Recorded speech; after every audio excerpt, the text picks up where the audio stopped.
Good evening. Good evening. Nice day to be hanging out here. Like 70 days of... Yes, yeah. Come on, it's only rained twice, once for 3 weeks and once for a week and a half. Right. And then the next 10 days is Right. Yeah, crazy. It'll be tropical.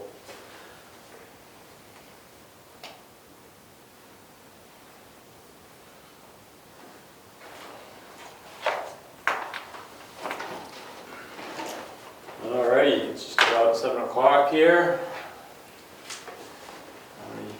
It is 7 o'clock, all right. 7 o'clock, Monday, July 10th, 2023. This is the Town of Brookfield Planning Board's monthly meeting. We'll go through roll call. I'm Tim Straz, Ed Ingalls. here. Terry Ward. Here. Gus Stratton. Carrie McMenemy. Marshall Goldberg. Here. And Rich Sacker. Here. Marshall, would you like to be a voting member tonight? Sure. Excellent, thank you.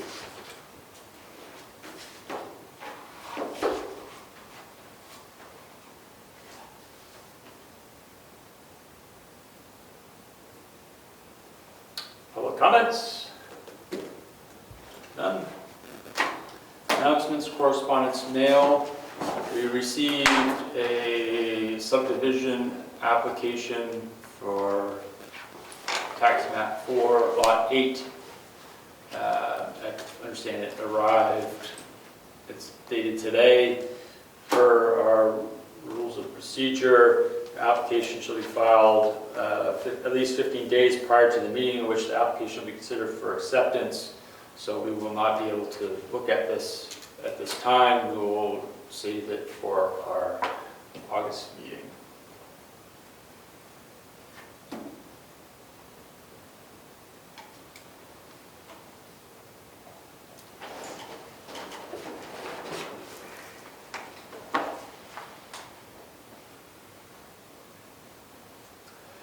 Review and possible approval of minutes from June 12th, 2023. I'll make a motion to accept the minutes as submitted. I'll second that.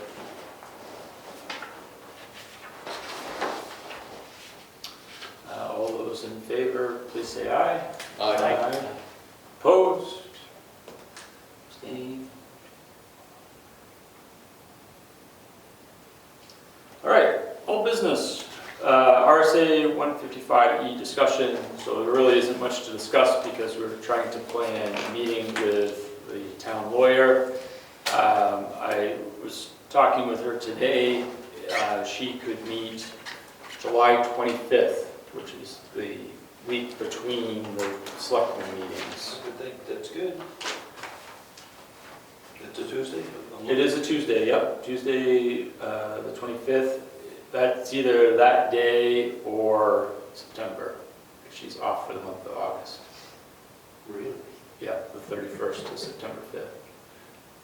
Okay, 25th, I'll tell the guys, see if we can make it. Okay, so we'll 4 set o'clock? 4 o'clock, like we, yes? Maybe.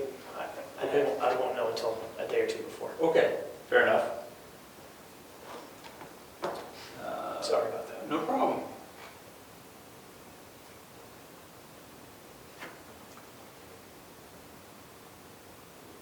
So Richie will confirm with the selectmen. Yes. I'll set the date and I'll send out a reminder to everyone just a couple days before.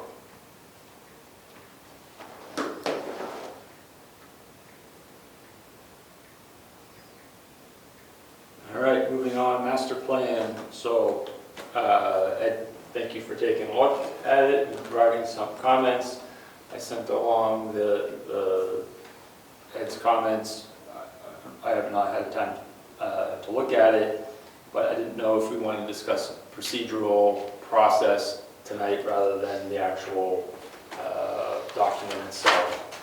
So Rich, you had sent me an email in June regarding Yes. another town and their process. Yes, what I noticed when I was doing research on solar panels is that some towns do not update the entire, do not republish the entire master plan every time they issue an update, but rather they update chapters. And that allows them to keep the document in front of the public and semi-current, because the chapters that are updated are pertinent chapters. Yeah. And that would be a good way, I think, for us to move forward, because a lot of work was put into it, but we never finished the whole document, so we never had the public hearing or published it. Yeah. What's the thought? I mean, so essentially, from a process standpoint, we would take our existing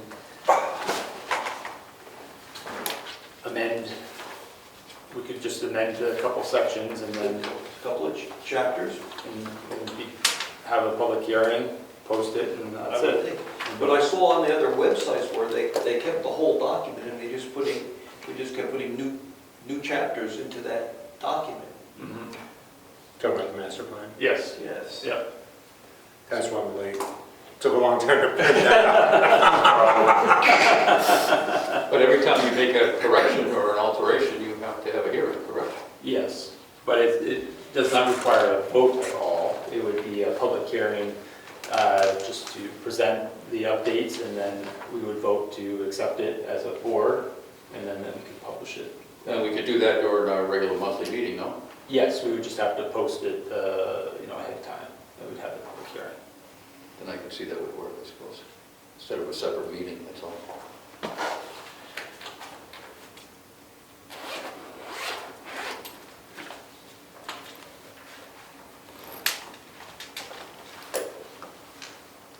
Any other thoughts around that process versus complete overhaul, which, as you all know, has been troubling to do?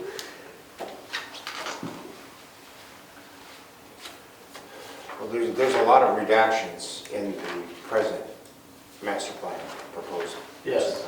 Yes. So I think it would be better to just go over the whole thing and just get rid of all those redactions just for simplicity of reading later. Yeah. Yep. Yes, so there are several sections that I haven't added to that yet Oh, that are missing. okay. We should get you a copy of the current one, which is from 2006. There's about a number, 8 chapters. Yeah. The board in the past has updated some of them, but they never could finish the entire master plan. Oh, So if it gets hung up, we can't get it out, and when we noticed that other towns are publishing revisions as the chapters are updated, it's something to worry about.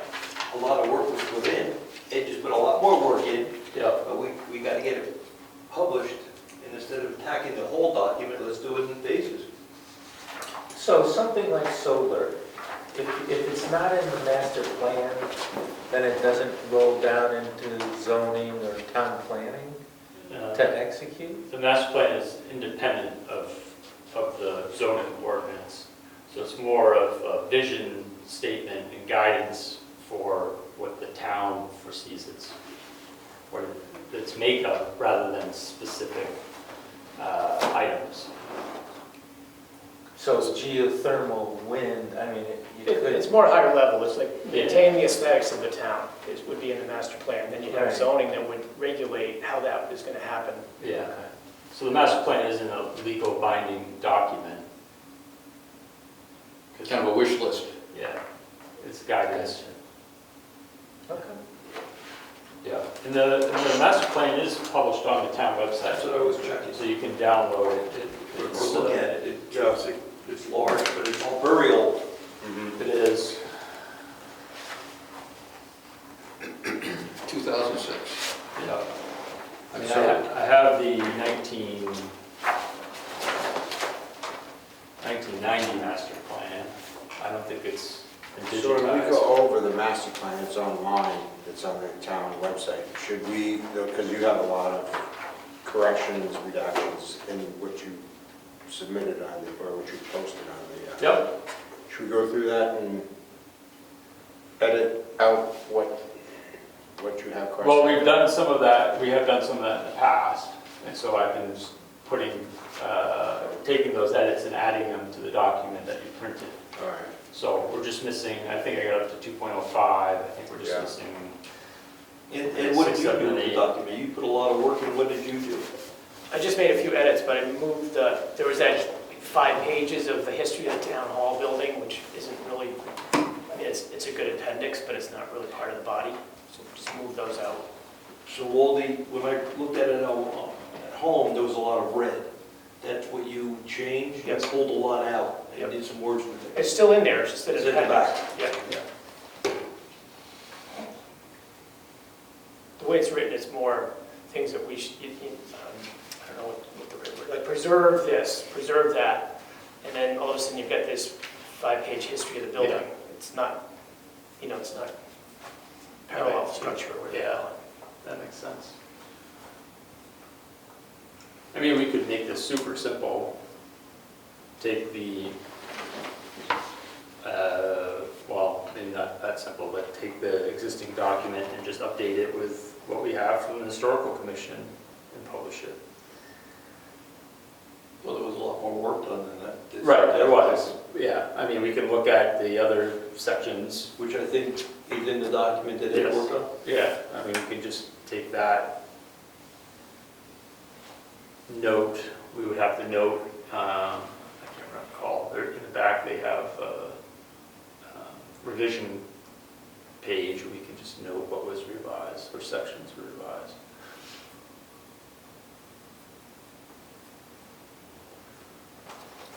How far does it go past 205? Yeah, it goes Pretty far? yeah, it goes, There's 6 is transportation, 7 is community facilities and services, recreation, 8 is housing, 9 is economic development, 10 is community character and appearance, and 11 is natural hazards. And part 3 is a master plan implementation program, which it's like, yeah, I mean, it's like review zoning ordinance, amend the zoning ordinance and subdivision regulations, prepare and maintain inventory of all historic buildings. So it's kind of like a task list. So some of that stuff was in what we looked at, what I looked at. Maybe that just takes them all from all the different sections and Yeah. it's like a to-do list, more or less. Yeah, it is, yeah. Yeah.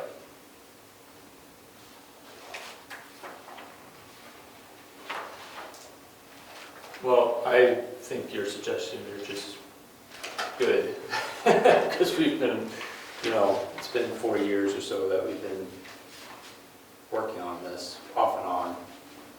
so it updated, let me do it this way. Which sections did the word update in the past recently?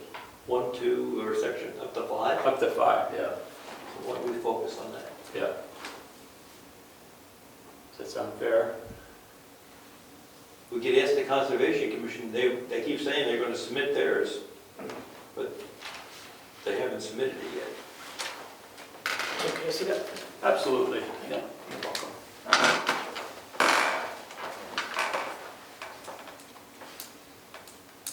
But let's not confuse it, let's block something in. Yeah, I think it's fair. So That's my suggestion. I think it's a fair suggestion. It's better than where we've been in the past.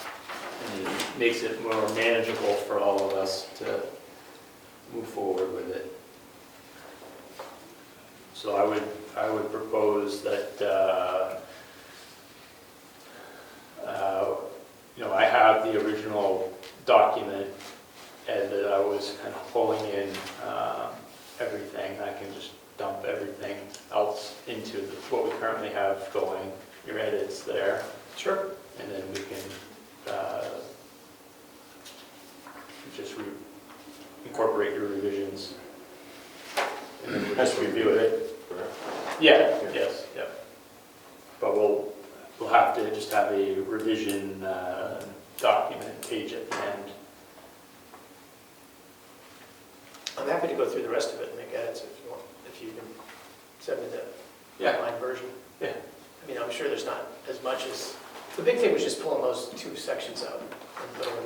Yeah, I mean, a lot of the other sections, looked through and revised, and we were just Xing out whole sections because they were just, Changing a word here and there. yeah. And I glanced at it quickly today, I'm not sure the maps are current. They are not current, so we would have to sort out the maps. We just, yes, and I don't know how, we'll have to figure out how we update them. Yes, our SRPC friends. Do you have a surveyor that you work with, or is it Conservation Commission that takes care of that? The maps, they would come from the Stratford Regional Planning Commission. They have a GIS database for all the towns in the area. So we could certainly, I could request from them, since I'm in email. Been doing a lot of emailing with them to try to find books, so.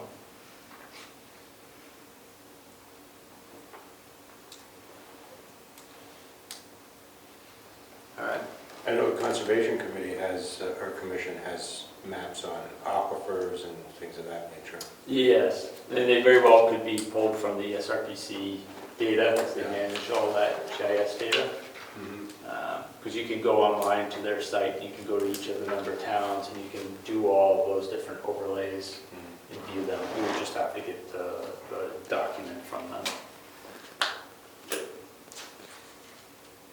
I'll make a suggestion or a request. Yep.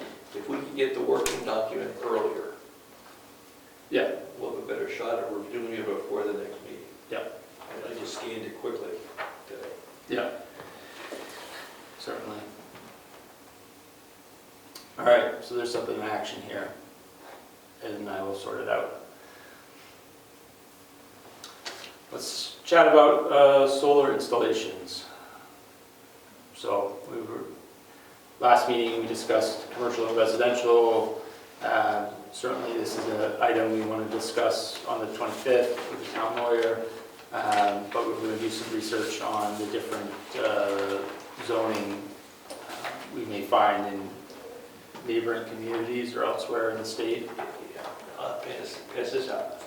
This is what I thought was a good one. Take a copy and I forget which town I grabbed it from, but you're looking for solar. Yep. And a lot of towns didn't even specify as solar. They kept it much more general. If it's equipment, they kept it broad, so for the next generation. But I found solar. So this is what this town suggested. Some have separate wind and solar, is that right? Whereas in that case, you're saying it's the same, more or less? Yes. So here's what we got for solar panel, roof mounted. And I can read it, but you can read it. A configuration of solar panels in an array that is mounted on the roof is such a structure parallel to the planar, not more than a foot above the roof, and not extending past the edges. And I think that's what we all see as roof mounted. Freestanding is a configuration of panels in an array that does not meet the definition of a solar panel roof mounted, whether freestanding or attached to a structure. And then it goes on to say, all freestanding require conditional use permit from the planning board, and all roof mounted are permitted. Yep, simple enough. I thought it was pretty straightforward. Yes. Now, Brookfield does not have a historical commission, right? That's correct. That dictates, That's correct. okay. I know Wakefield does. Yes, it does. You cannot put Yes, you can. That's solar correct. panels on certain buildings. Correct. And that's roof mounted or otherwise. Right. Black is good. Okay. This is good. This is simple. It's very simple. I think it's almost definitions. Yes. And then we would have to figure out what section this freestanding, that note would be added into the zoning, whether it be in the residential, in the building regulation requirements, or if it would be,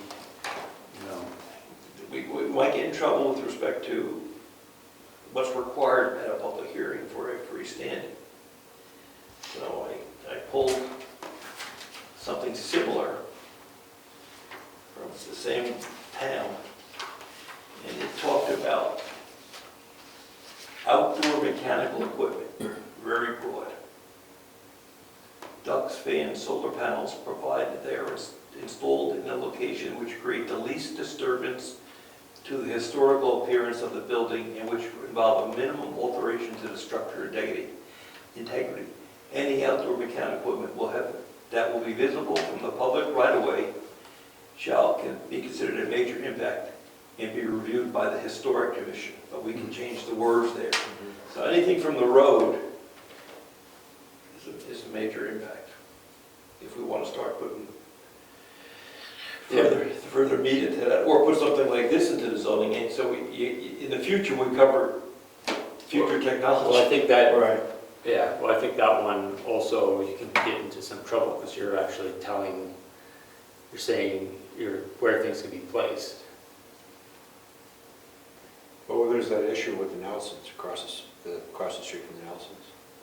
Well, we're not going to discuss any specific issues, but as Okay. far as like, we've had, I've been to ZBA hearings where they've spent time saying, well, you want to put it here on your property, why don't you want to put it back there? Or why don't you want to put it over there? Well, it's the landowner's decision where they're going to put it, not the board, so to speak. So the zoning board has no say, and the code enforcement officer has no say in that? Well, the code enforcement officer has to say regarding to the setbacks.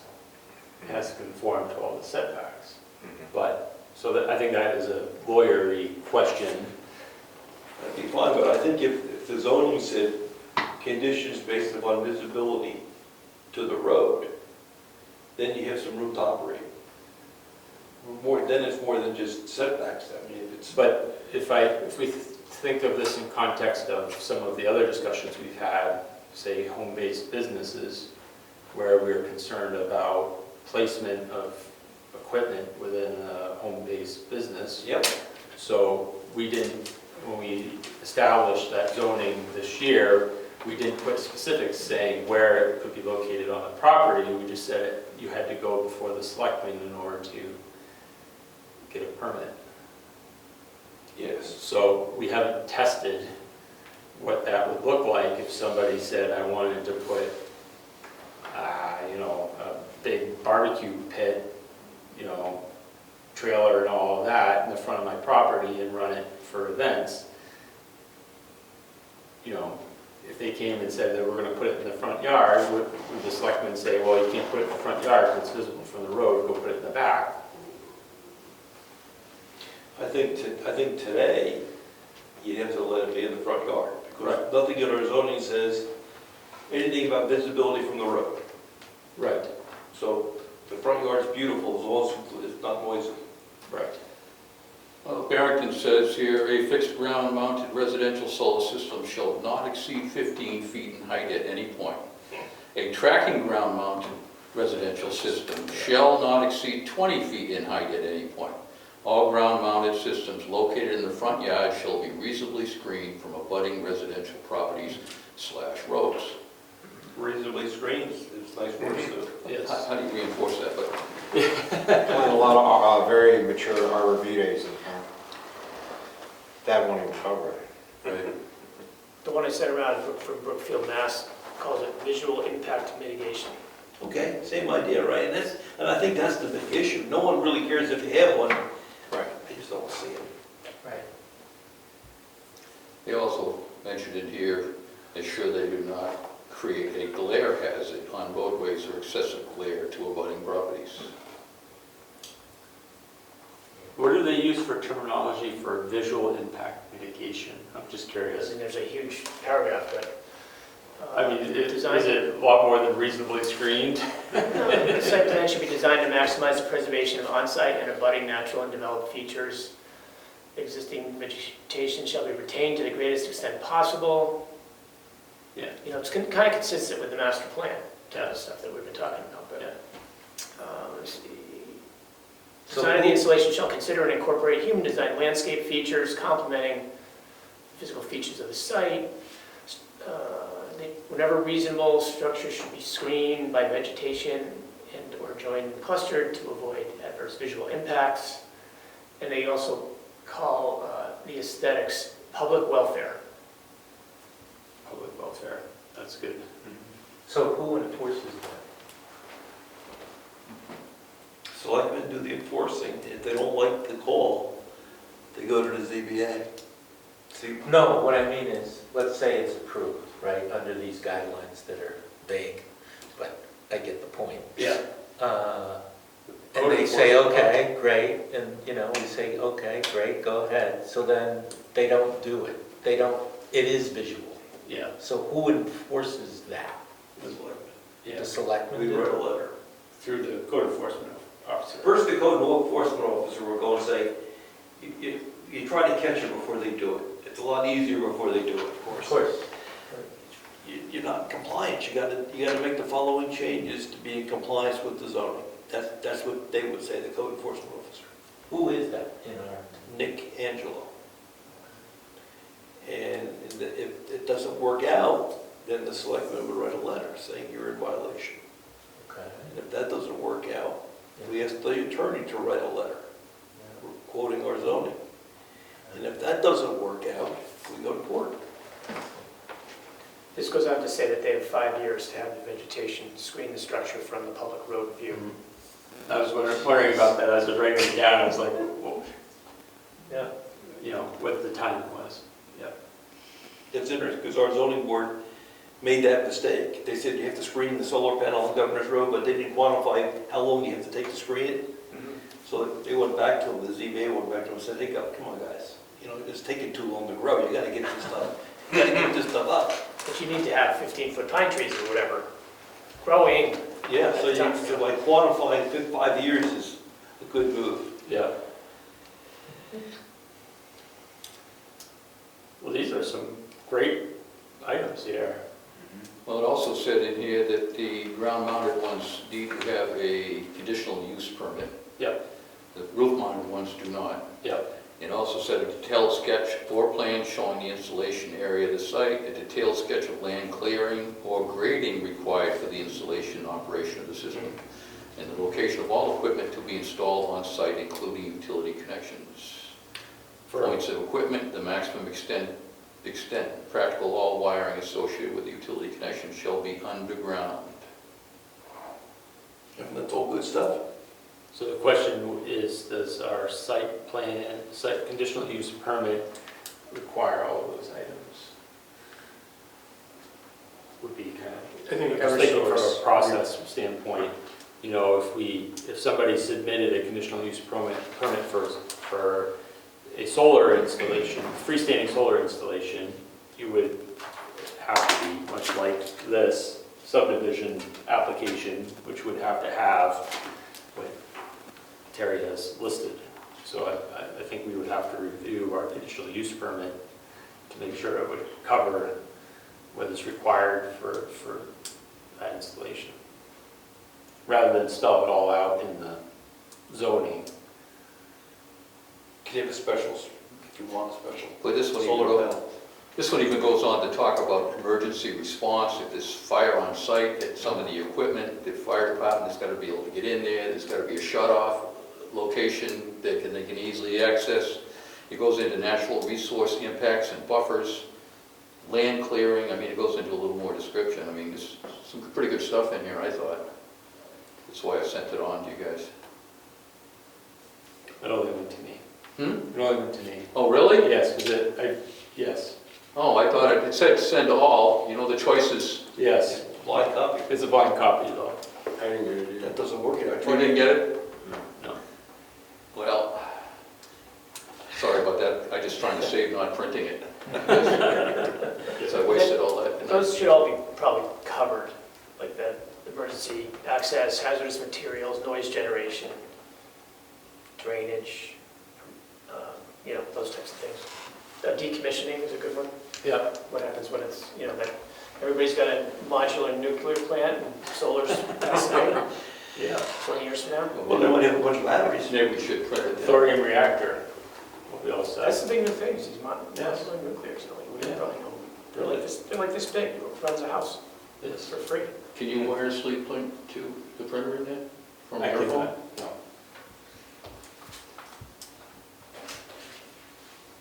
Yeah, these are all good things. I think this is part of, if you read through like our wind turbine energy, a lot of these things are similar, which I think would be part of the discussion with the town lawyer is, when I did my research, I went to Albany, Tamworth, I went to a bunch of towns locally and I looked at their zoning, and they have the same small wind farm zoning write-ups that we have, but it also seems like this kind of like, it's all the same requirements. Well, to Rich's point earlier, does it make sense to have the wind, then have a solar, then have a nuclear, then have a water, you know, like, or should we Right. just kind of put it all together and say any structure that generates energy or? Right, right, to cover future state. That's right. Yeah. Get ahead of it, maybe. At least have something in place that'll cover most things. Call it power generation. Essential outdoor mechanical equipment, Right. not even power. Essential, Including but not limited to. yes.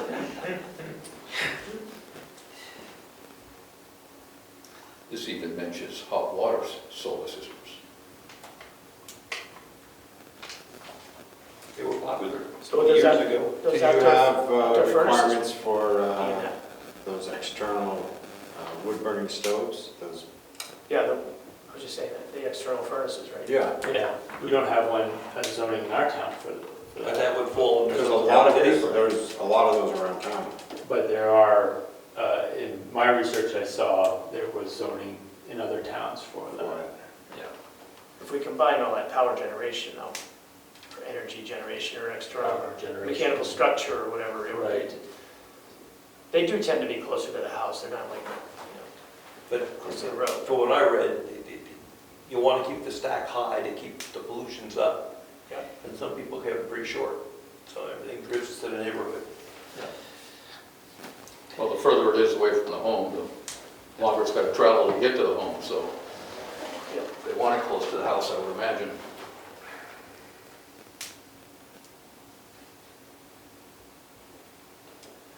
Good. Well, this is a good discussion. I think we have some good items here to certainly discuss on the 25th, but also I think, you know, that may drive us to create some language to update the zoning with. Good. 25th is a meeting with the lawyer. Yes, I'll send out at 4 o'clock, I'll send out an email a week ahead, just to remind everyone, once I confirm, and Rich confirms with the selectmen that they can attend. Moving on then, member comments.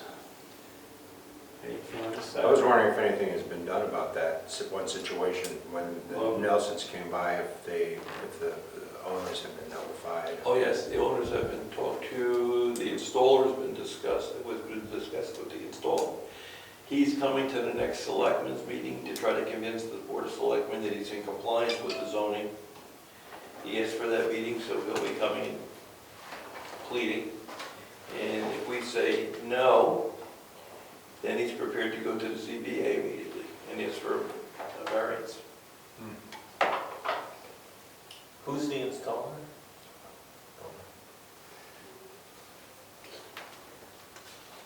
Any comments from this side of the room? Yeah, I have one.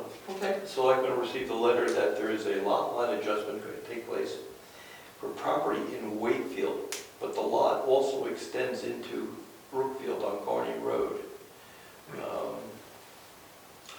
It's the George Allen McLaughlin Properties. It's on the other side this time. Yeah, I remember that from before, yeah. So they're gonna move 60 acres around back there in Wakefield. They want to move it to Wakefield or to Brookfield? There's 2 lots in Wakefield. They're moving from one Wakefield lot to another adjoining Wakefield lot. Oh, I see, okay.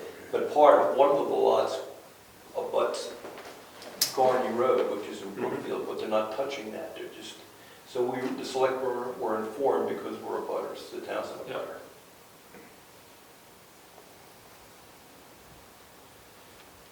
Thank you. Terry, anything on? No, I'm good. Yep, the only comment I have is that our land use regulatory books will be just delivered either Wednesday or Thursday morning. Apparently, they tried to deliver them in the spring, and they found them sitting in the office, in Rochester, and so I told them that our office hours, and I sent the administrative assistant and the assessor a note just letting them know that they may be arriving Thursday morning or Thursday. Wednesday or Thursday morning. If it's the morning, we're good. Yeah, I told them 8:30 to 10:30, Wednesday, Thursday, or Friday. So, next meeting we'll have votes.